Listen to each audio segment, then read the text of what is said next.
क्या आप ये कल्पना कर सकते हैं कि आपका मंदिर में दिया गया दान का पैसा हज यात्रा की सब्सिडी के लिए, मदरसों के निर्माण के लिए, चर्च के अनुदान के लिए और दूसरी सरकारी योजनाओं के लिए खर्च किया जाता है? क्या आप ये कल्पना कर सकते हैं कि सिर्फ हिंदू मंदिर ही हैं जो टैक्स के दायरे में आते हैं और उनकी वित्तीय अनियमितता की ऑडिट की जा सकती है? क्या आप जानते हैं कि हिंदुस्तान में केवल हिंदू धर्म के लोग ही ऐसे हैं जो अपने धार्मिक संस्थानों का, अपने मंदिरों का मैनेजमेंट नहीं कर सकते, इसलिए इनका मैनेजमेंट सरकारों द्वारा किया जाता है। और संविधान में धर्मनिरपेक्षता के नाम पर दिया गया सबसे बड़ा हिंदुओं को धोखा यह है कि हिंदू अपने धार्मिक संस्थान नहीं खोल सकते जहां पर वो वेद और गीता का ज्ञान दे सके। और इसके इतर हिंदू धर्म के अलावा अन्य सभी धर्म भारत में अपने धार्मिक संस्थान खोल सकते हैं, उनमें अपने धर्म का ज्ञान दे सकते हैं। जैसे मदरसों में कुरान पढ़ाई जाती है, मिशनरी स्कूल्स में बाइबल पढ़ाई जाती है, और ये मदरसे, मिशनरी स्कूल, चर्च, मस्जिद टैक्स के दायरे में नहीं आते।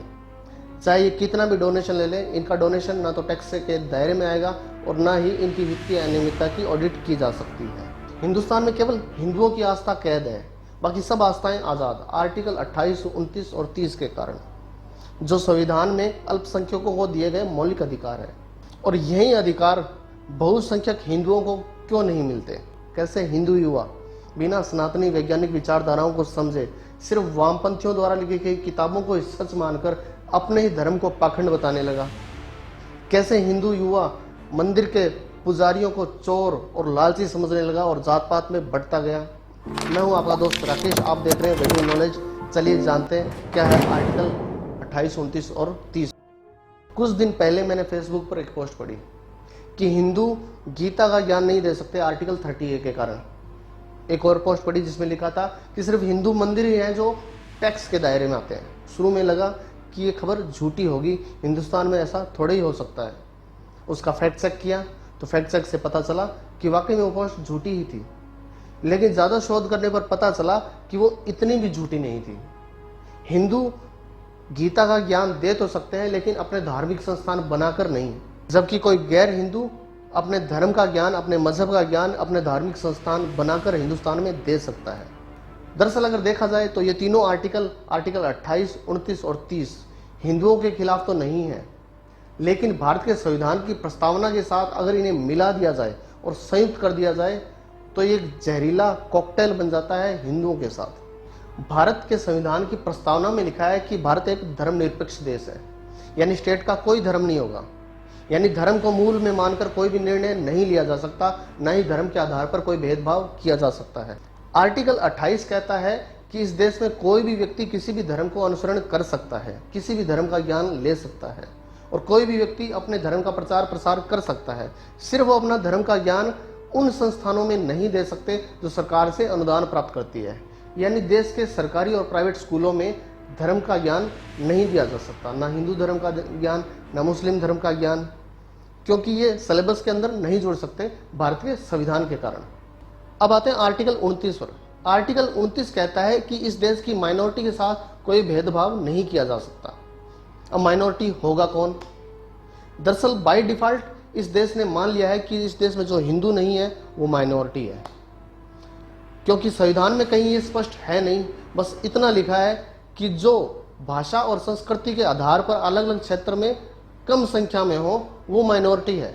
तो इस आधार पर तो बहुत से स्टेट में हिंदू भी माइनॉरिटी होने चाहिए, लेकिन ऐसा नहीं है। पूरे हिंदुस्तान में हिंदुओं को छोड़कर बाकी सब धर्म माइनॉरिटी माने जाते हैं। अब आते हैं आर्टिकल 30 पर। आर्टिकल 30 कहता है कि इस देश की माइनॉरिटी अपने धार्मिक संस्थान बना सकता है और अपने ज्ञान को सहेजने के लिए अपने धार्मिक संस्थानों में अपने धर्म का ज्ञान, अपनी संस्कृति का ज्ञान बच्चों को दे सकता है।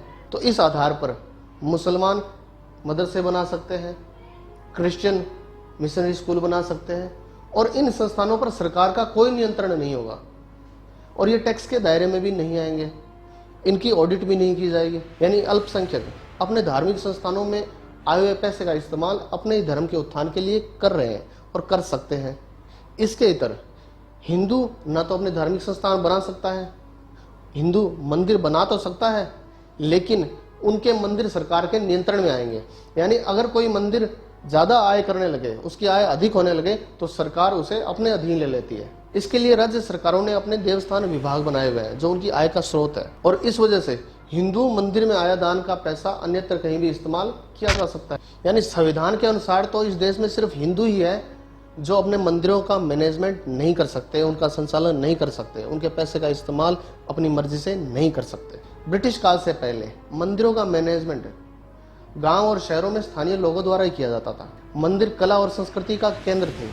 मंदिर में गांव की बारातें ठहराई जाती थी, मंदिर में पाठशालाएं चलती थी, मंदिर में गौशालाएं चलती थी और मंदिर में दान के पैसे का इस्तेमाल समाज के अन्य कार्यों में किया जाता था। लेकिन ब्रिटिशर के साथ में यहाँ क्रिश्चियन मिशनरीज आए जिन्होंने अपने धर्म को फैलाना चाहा, तो उनकी राह में सबसे बड़ा रोड़ा थे हिंदू मंदिर। तो इन्हें वीक करना बहुत जरूरी था और इसकी शुरुआत की गई दक्षिण भारत से। मद्रास में मंदिर रेगुलेशन एक्ट 18 लाया गया, जिसके तहत हिंदू मंदिरों का control British east India company द्वारा किया जाएगा और क्रिश्चियन मिशनरीज का रास्ता साफ हो गया। इस दौरान उन्होंने बहुत बड़ा धर्मांतरण किया, लेकिन कुछ सालों बाद यूरोप के क्रिश्चियन मिशनरीज को ये बात अच्छी नहीं लगी कि यहाँ के मंदिरों का मैनेजमेंट क्रिश्चियन कर रहे हैं।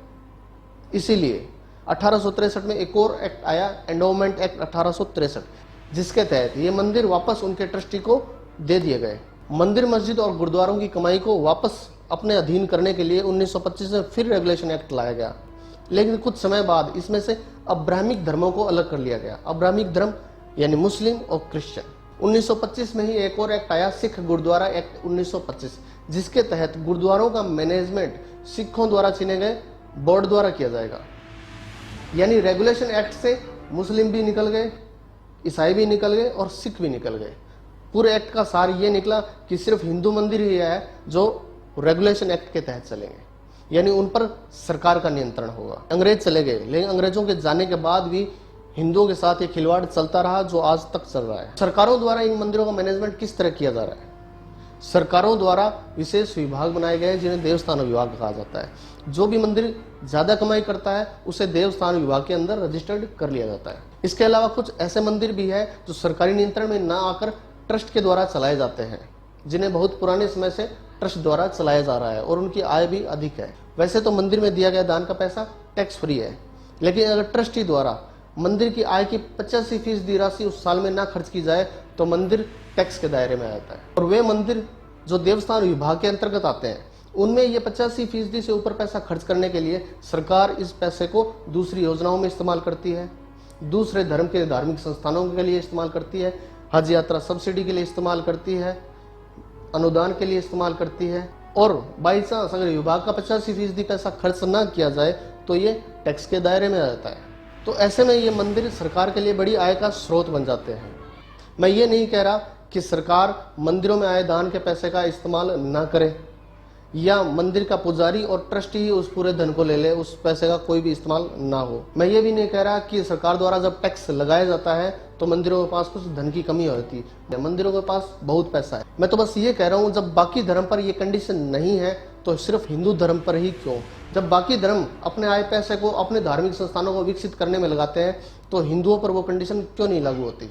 किसी मंदिर की आय बहुत अधिक है तो उस पैसे का इस्तेमाल सरकार खुदाई के दौरान हर साल जो हजारों शिवलिंग मिलते हैं, हजारों हिंदू प्रतिमाएं मिलती है, जो पुराने मंदिर मिलते हैं, उनके जीर्णोद्धार के लिए कर सकते हैं। और तो और वैध पाठशालाएं बनाकर हिंदू संस्कृति का ज्ञान, सनातन धर्म का ज्ञान लोगों तक पहुंचा सकते हैं, लेकिन ऐसा नहीं किया जा सकता। आइए कुछ उदाहरण देखते हैं। धन आयातु स्वामी मंदिर तमिलनाडु। इस मंदिर की जब ऑडिटिंग की गई तो पता चला कि मंदिर की आय का जो 65% है वो सरकार ने अन्य धर्मों के संस्थानों के लिए लगाया है या अन्य योजनाओं में लगाया है। सन 1980 में केरल के तत्कालीन मुख्यमंत्री के करुणाकरण ने गुरुवयूर मंदिर के 10 करोड़ रुपए निकालकर सरकारी खजाने में डाल दिए, ये कहकर कि सरकार घाटे में है।